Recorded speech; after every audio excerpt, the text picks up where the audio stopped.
in ESPN's Trevor Matich to the program. It's the news regarding Ilaisa Tuiaki stepping down. Trevor, welcome to the program. Let's get right to it. What's your reaction to this news that Ilaisa is out? It's a sad day.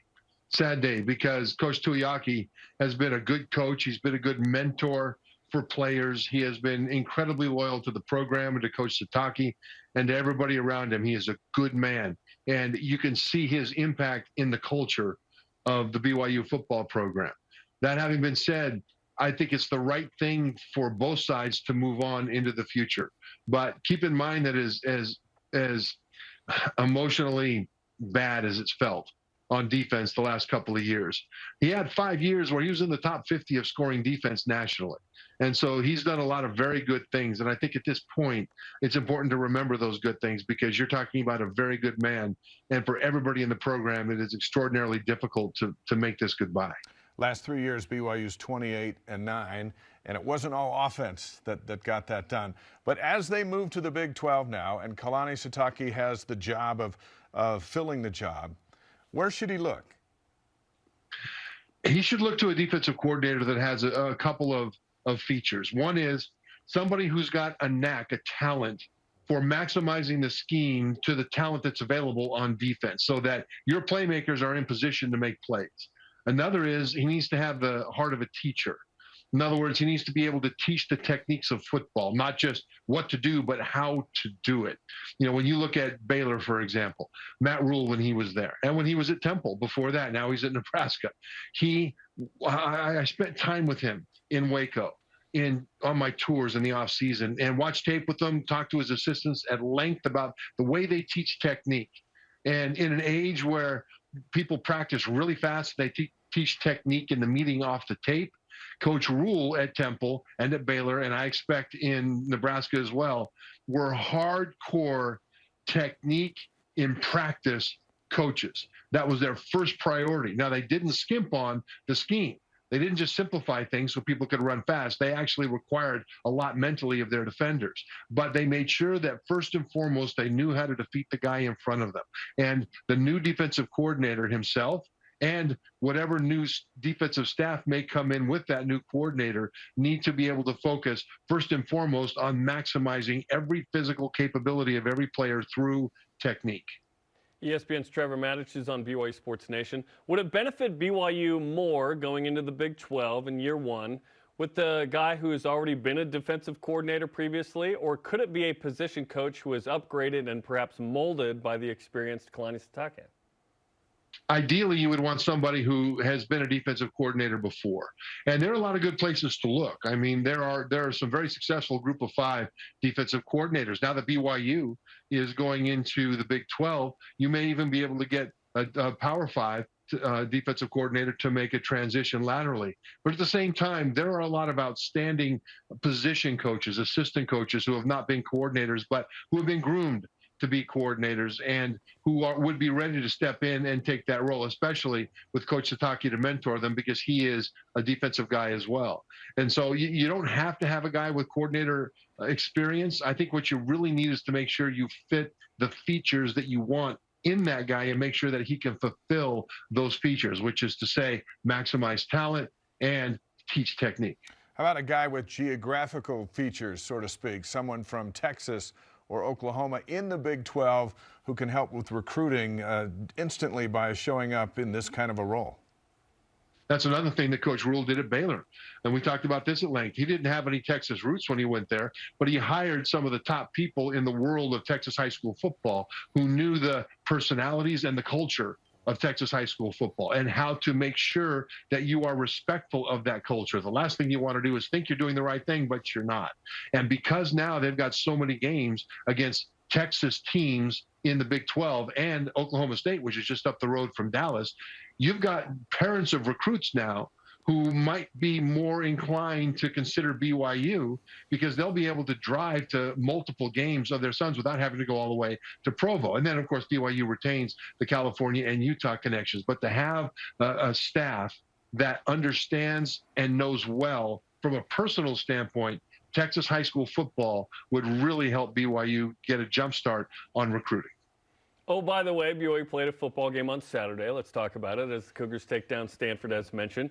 Interesting game in that BYU completes 7 passes for 93 yards and felt like it dominated. Felt like Pac-12 refs helped out Stanford to stay in the game there on a few calls, and it got weird.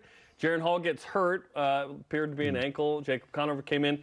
But BYU rushes for its most yards in a game since 2013, 358. They really put the pedal to the metal down there. What impressed you the most about that win that BYU needed to get? I liked it that they did what worked and they kept pressing it until Stanford stopped it, which Stanford never really did. Keep in mind that Coach Tuiaki is a fullback. He played fullback under Lavelle Edwards, and he has that mind of a fullback, that fire of a fullback. And they're not stopping the run. Keep running it. And the thing is, that feeds off of itself. Now, Stanford had some injuries on defense. They were kind of behind a little bit in being able to stop that kind of a thing. But this is football. You find the weak spot, and you absolutely hammer it. And I love that perspective because football, not football. I think at BYU, there's so much kindness being talked about, right? There's some kindness. It's all love one another and all that. Love one another except during the game. During the game, you pile drive the other side. And that's what they did, and I love that attitude. No turnovers, no penalties. First time in 50 years that BYU played a game without any penalties. Their focus appears to be better. When you look at back-to-back road wins, really, at Boise State to begin the month and at Stanford to finish the month, a healthy quarterback. It appears this team is getting back more to what we saw in early September, which bodes well for a bowl game. It really does. And I think it bodes well also for the program going forward because with all the losses they had in October, there was an opportunity for the culture to become a little loose, even a little unhinged with finger pointing, et cetera. But what happened was they came together. And we see that in this 3-game winning streak.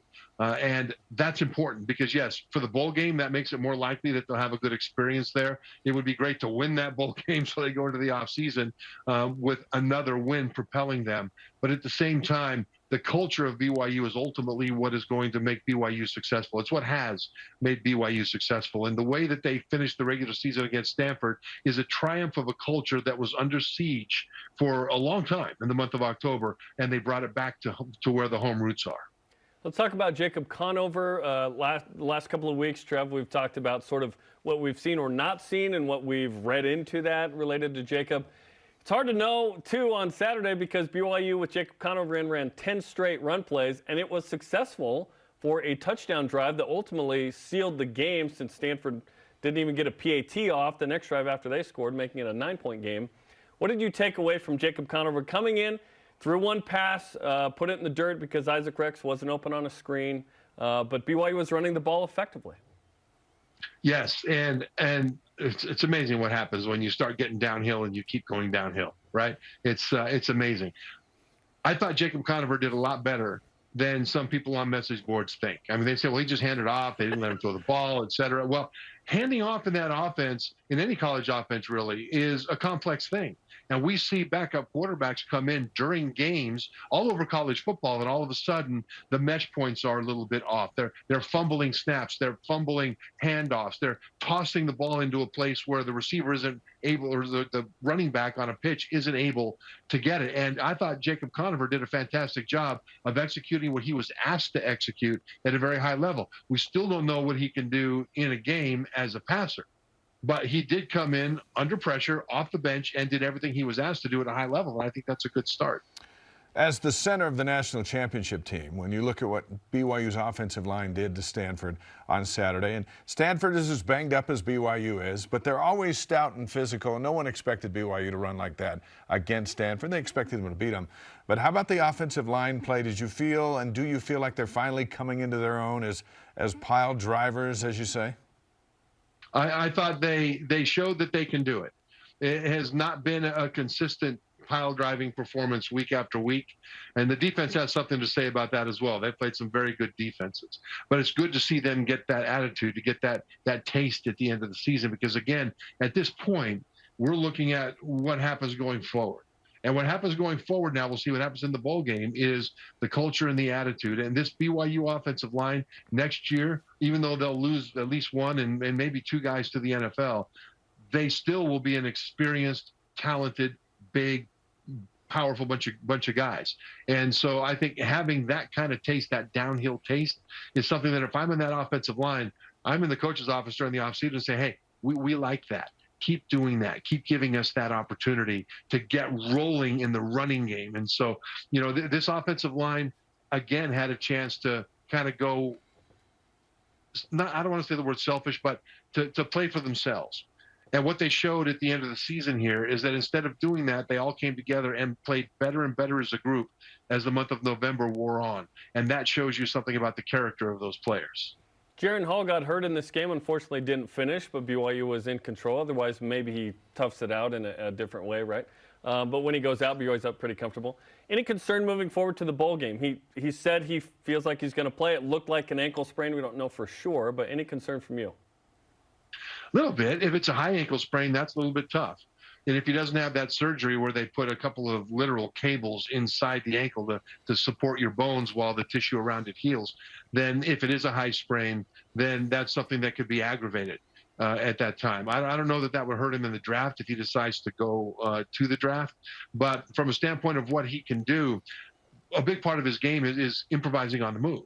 And from a standpoint of just the bowl game, if he is limited in his ability to improvise, to run, to cut, to make somebody miss, to get that extra yard, that's something that this team needs in order to be able to maximize its effectiveness, not just in the run game, but in the pass game. And so we'll see how that ankle is going into the bowl game, because his ability to cut is very important to the success of this offense.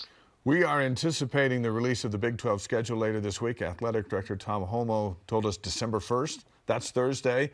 What will you be looking for first when that list comes out? First thing is the home games. There'll be new home games, and with Independence, there have been some fantastic home games. I mean, this year we bring in Baylor, bring in Arkansas. I mean, there's all kinds of just really great opportunities for fans to see teams in Provo that they aren't accustomed to seeing in Provo. So now there's new opportunities to bring in new teams that they aren't accustomed to seeing at home.